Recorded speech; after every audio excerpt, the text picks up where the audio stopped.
नव्या वक्फ कायद्याला सुप्रीम कोर्टाकडून तुर्तास स्थगिती। 5 मे रोजी दुपारी 2 वाजता पुढची सुनावणी, तर केंद्र सरकारला 7 दिवसात उत्तर देण्याचे निर्देश। पश्चिम महाराष्ट्रामध्ये काँग्रेसला मोठा धक्का। माजी आमदार संग्राम थोपटे लवकरच भाजपमध्ये प्रवेश करण्याची शक्यता।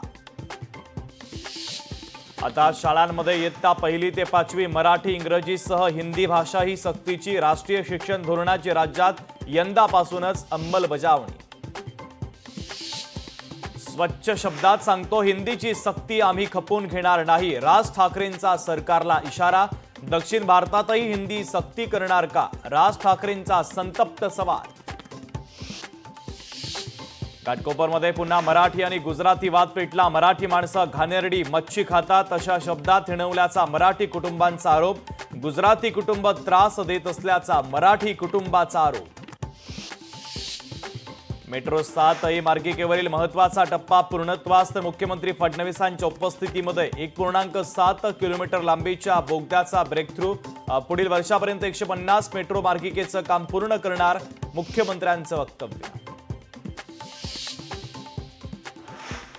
उपमुख्यमंत्री आणि पालकमंत्री असलेल्या अजित पवारांच्या पुण्यामध्ये कायदा सुव्यवस्थेचे 3-13। कोयत्यानं वाहनांची तोडफोड, कोयता दाखवत दहशत। गोळीबारातील आरोपींना अटक, तर ड्रग्ज देखील करण्यात आलं जप्त। सोन्याचे भाव 1 लाखांच्या उंबरठ्यावर। जीएसटीसह सोन्याचे भाव प्रतितोळा 98,262 रुपये। लोकशाही मराठी ऐका, पहा, जागरूक रहा।